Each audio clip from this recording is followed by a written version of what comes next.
History only remembers the winners. At its core, Major League Sports is all about the celebration of the winners. The Bradys, the Michael Phelps, the athletes who time and time again defy the odds to climb the mountaintop and cement their names in history. And in the NBA, things are no different. And despite what Twitter debates and social media pundits you may see that say otherwise, the legacies of the winners are untouchable and will be celebrated until the end of time. But in order to win, someone has to lose. And the halls of NBA history are littered with the forgotten Herculean efforts and performances of players who came up just short for one reason or another. And a lot of these performances are worthy of far more analysis and praise than an offhanded Twitter mention or a passing remark in casual conversation, because glory shouldn't exclusively exist in victory. So in today's video, we're going to be taking a look back at 3 of the most overlooked playoff performances, dive a bit deeper into the stats, and discover what it looks like when greatness gets wasted.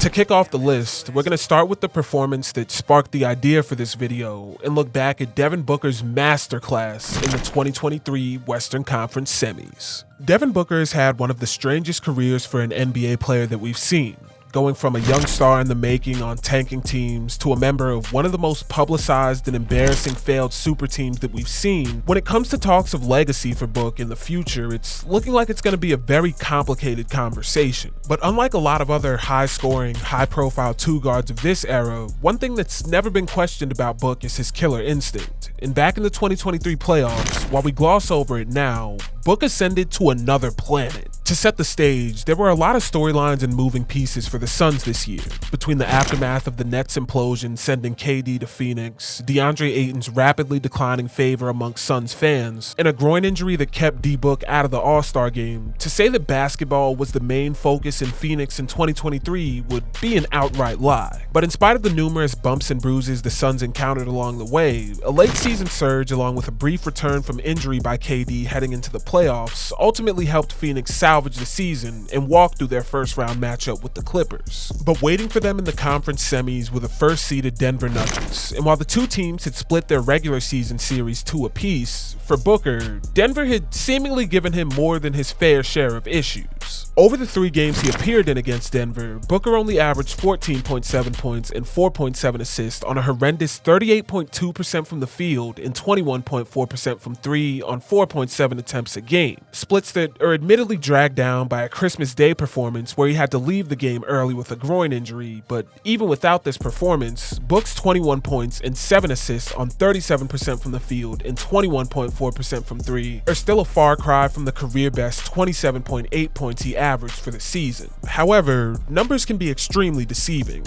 and in this case, the rumors of Booker's alleged struggle against Denver's defense were greatly exaggerated, because a quick look at Booker's film against Denver makes it clear that his struggles weren't due to any complex defensive strategy or adjustments from the Nuggets, but it was a simple fact that his great looks weren't dropping. The combination of Phoenix's solid spacing, the absence of Nikola Jokic, and a whole lot of drop coverage allowed Book to operate in space on virtually every touch he got on ball. And the gravity of KD, Chris Paul, and DeAndre Ayton created advantages far easier than his stats would have suggested. Like here, for example, in Book's 3 for 12 shooting night against Denver on April 6th, where the wing pick and roll between CP3 and DeAndre Ayton forces the corner help from Zeke Naji and a late contest on a Book 3 that he does admittedly rush, but isn't a shot he's necessarily uncomfortable with. Or this play from the 4th quarter of their March 31st meeting where Book had 27, where the late game Durant ISO on the wing forces Denver into a pseudo zone to shrink the floor and leads to a virtually uncontested look for Book that he again just clanks off the rim. And if neither of those plays sold you on his bad luck, then look no further than this transition opportunity where the quick shot fake hezzy on Bruce Brown gets Booker all the way to the cup uncontested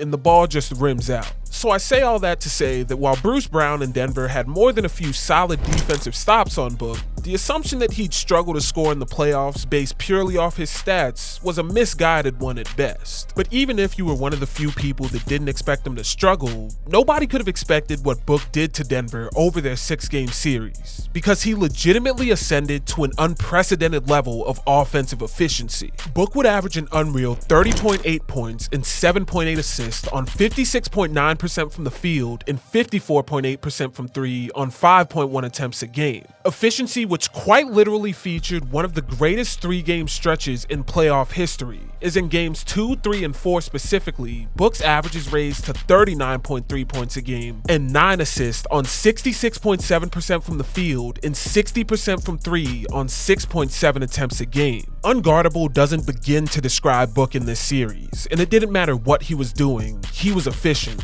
Whether that be as a driver, where Book was driving 14.2 times a game, scoring 10.5 points on 52% shooting, or as a catch and shoot option, where he scored 2.3 points a game on 55.6% shooting. And as a pull-up jump shooter, Book's 13.5 points per game on 50% from the field was far and away the most efficient shooting on the most volume amongst players in the conference semis, with only Jalen Brunson's 12.7 points on 48.5% from the field even managing to come close to Book. And Denver tried everything, from blitzing pick and rolls to allowing Book to operate in space with Jokic and another defender at the rim, or even outright conceding the mismatch to Michael Porter Jr., and it all ended the same. Ultimately though, the toll of playing 40+ minutes a game and needing to score at a high level had an effect on Book later in the series, and Jokic's equally inhuman levels of production and efficiency ended this incredible postseason run in 6 games. But don't ever forget that even though it came in a loss, D-Book gave us one of the greatest single series performances we've ever seen. But this brings us to our second player on the list,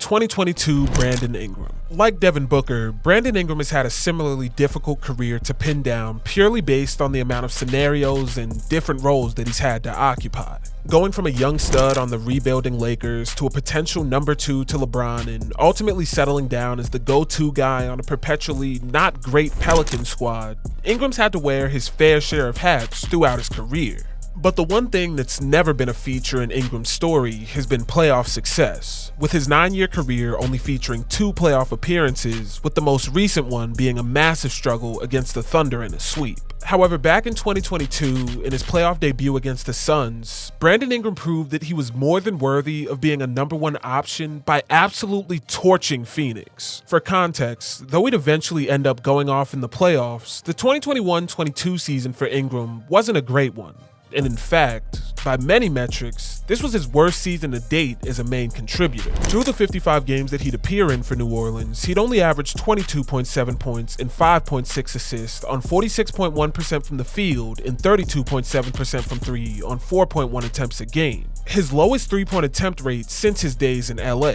Now, the issue of Brandon Ingram's sudden drop in three-point attempts is worthy of a video on its own, and I'll link a really great Reddit post in the description below that goes more in depth in his three-point shooting, but to simplify things here, it boiled down to 3 key issues. The first is that Zion Williamson's absence for the entire season forced Ingram on ball, and he wasn't a great three-point shooter off the dribble. The second was that the lack of a true playmaking guard didn't give Ingram the catch and shoot opportunities that were the bulk of his three-point output. And the third was the departure of Jeff Van Gundy for head coach Willie Green, who didn't place as much of an emphasis on three-point shooting for Brandon Ingram and thus allowed him to shoot less of them. All of these issues can be observed in Ingram's pull-up shooting disparity between the 2021 and 2022 seasons, as in 2021, despite him attempting 9.4 pull-up jumpers a game, 2.3 of these were three-pointers, a marked difference from the 2022 season where he attempted less than 1 pull-up tray a game, with the majority of his 8.1 pull-up attempts coming from the mid-range. But despite his drop in attempts, Ingram's three-point frequency had consistently been in the bottom 30% of the league,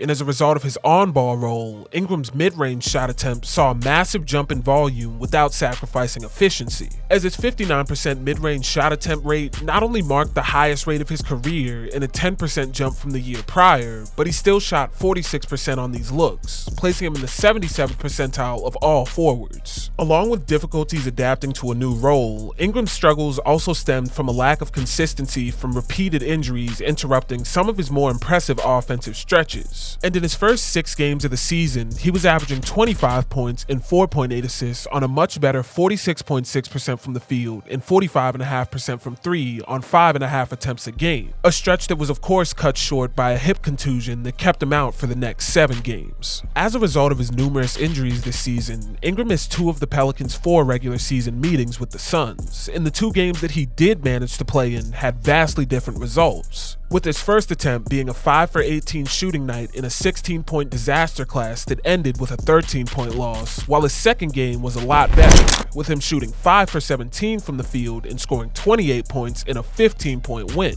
So with 2 vastly different games under his belt, and the Suns holding the 3rd best defensive rating in the league this year at a 106.8, if there was a clear prediction for Ingram this series, it was that he'd probably struggle mightily. But after a lackluster Game 1 performance, B.I. locked in and delivered some all-time scoring numbers to round out his playoff debut. Over the final 5 games of the series, Ingram would average 28.8 points and 6.6 assists on 49.5% shooting from the field and 40% from 3 on 5 attempts a game, absolutely frying Phoenix's defense, which was at a loss trying to contain him. Ingram would look like one of the most versatile scoring options the league had to offer, with his on-ball role paying dividends in his pick-and-roll play, where amongst playoff performers who had at least 6 pick-and-roll possessions per game, Ingram ranked 5th in points per 100 possessions at .92, with only Steph Curry, Jimmy Butler, Luka Doncic, and Chris Paul generating more points in this action than him. And as a pull-up shooter, Ingram was unstoppable in the mid-range, generating 9.2 points per game on pull-up jumpers in the playoffs and connecting on 42.3% of his shots. But what separated Ingram from the rest of his prolific pull-up peers was his double duty as a catch-and-shoot option, with Ingram simultaneously generating 6 points a game on catch-and-shoot opportunities, connecting on 44% of these looks. Splits that placed him 3rd amongst players in the playoffs who generated at least 8 points on pull-ups and spoke volumes about the different ways he was able to be utilized in the offense. But aside from his jump shooting efficiency, my favorite set from the series came from these back-to-back possessions from the 3rd quarter of Game 4, where Torrey Craig's attempts to front and deny Ingram triggered Valanciunas to cut to the top of the key for a quick entry pass for a dunk, and then, the very next possession, they run a similar pseudo-blind pig action from the perimeter, where the ball denial again triggers the reversal to Valanciunas for the quick backdoor cut and layup for B.I. Straightforward actions only made possible by using Ingram's on-ball scoring threat to set up the easiest looks he got all series. This was an unreal playoff debut for Ingram, and while Phoenix would end the Pels run in 6 games, this was definitely one of the more unexpectedly impressive playoff runs we've seen, especially coming from a one-time All-Star. But this brings us to our final player on the list, 2018 Jrue Holiday. Now, I understand that this was meant to be a video about playoff losses, and a quick Google search reveals that Jrue and the Pels ended up taking out Portland in their meeting. But by my and most people's standards of the KD Warriors era, if you didn't play for Golden State and you were in the West, aside from maybe the Houston Rockets, every team from this time has been forgotten. And that's really a shame, because back in the 2018 playoffs, Jrue Holiday delivered one of the most one-sided guard matchups we'd ever seen in the modern era. In 2018, while we've already established that the Warriors stood atop the West, the new-look Pelicans had managed to position themselves as a legitimate threat to Golden State's dominance for the brief time that their core lasted. And while all of this success obviously starts with the AD DeMarcus Cousins big man pairing, the Pelicans had some elite guard play this season as well. And in terms of raw offensive production, Jrue Holiday was about as good as you could get as a 3rd star. On top of only missing a single game this season, Jrue had his best scoring season of his career, averaging 19 points and 6 assists on 49.4% from the field and 33.7% from 3 on 4.4 attempts a game. Production which on its own is already good enough to place you in the upper echelon of guards, but when you factor in how his defensive production was unlocked alongside AD as a rim protector, you have the picture of a sleeper all-star. Holiday would have a career-best 1.1% block percentage alongside a 1.8% steal percentage that placed him in the 88th and 70th percentile of guards in the league. But these numbers don't even begin to scratch the surface of his defensive impact. And to get the true picture, you have to look at his on-off numbers, where opponents scored a whopping 9.6 points less per 100 possessions and had a 3.7% worse effective field goal percentage with him on the floor. All career highs that Jrue hasn't come close to since. But while Jrue was very clearly the NBA's premier guard stopper, through the regular season, the one player who always seemed to have his number was Damian Lillard. As through their 4 regular season matchups, Dame was Jrue's 2nd most defended player in the league, with Jrue spending 23 minutes and 59 seconds guarding Dame and not being great at it. with Lillard scoring 29 points on 48% shooting from the field and 45.5% shooting from three. And these numbers become a bit more alarming when you factor in Jrue's struggles guarding CJ McCollum, who scored 37 points on Jrue on 53.6% shooting from the field and 54.5% from three in just 16 minutes and 44 seconds of being defended by Holiday. So with two of his most difficult defensive matchups in front of him and the loss of DeMarcus Cousins leaving a massive offensive void for the Pels, it seemed extremely unlikely that Jrue would be able to take care of business on defense, let alone make up for it on the other end. And yet, over this 4-game series, Jrue Holiday was the best guard on the floor, and it wasn't particularly close. He'd averaged 27.8 points and 6.5 assists to go along with 1.3 steals on 56.8% shooting from the field and 35% from three on 5 attempts a game, leading all guards in scoring and being the second leading scorer in the series behind only Anthony Davis, who averaged 33 a game. Through the series, Portland simply couldn't do anything to keep Holiday out of the paint, as he led all players in the first round in field goals made off drives, averaging 5.8 makes a game, and he did so on a deadly 59% shooting from the field, placing him 5th amongst all players in the first round. And this stat becomes all the more impressive when you realize Portland had been one of the best teams in the league at mitigating paint points over the regular season, with opponents only scoring 42.1 points per game in the paint, which was tied for 3rd in the NBA. It simply didn't matter what Portland did to try and stop Holiday from touching the paint. Whether it was giving him Evan Turner as a primary defender, or playing extreme drop coverage with Nurk to keep some sort of resistance at the rim, or even forcing him off ball to play as a cutter, Holiday would find his way to the paint and wreak havoc on Portland's defense. And if that wasn't enough, there's an argument to be made that Jrue was even more impactful on defense, as over the 28 minutes and 4 seconds that he acted as Dame's primary defender, he stifled him, as Dame only scored 14 points on 27.8% shooting from the field and 22.2% from three with 5 turnovers. This series was the definition of a two-way masterclass, and with the Pelicans up 3-0 and searching to secure the sweep at home, Jrue's 41-point, 8-assist explosion to close out Game 4 was a fitting end to such a dominant series. Now, of course, this led the Pelicans into a conference semifinal meeting with the Warriors, where Holiday's defensive prowess wasn't necessarily as effective on the 7-foot Kevin Durant, and their 5-game loss ultimately ended his postseason on a whimper. But just remember that when we talk about the most one-sided guard matchups in history, Jrue Holiday needs to be a part of the conversation.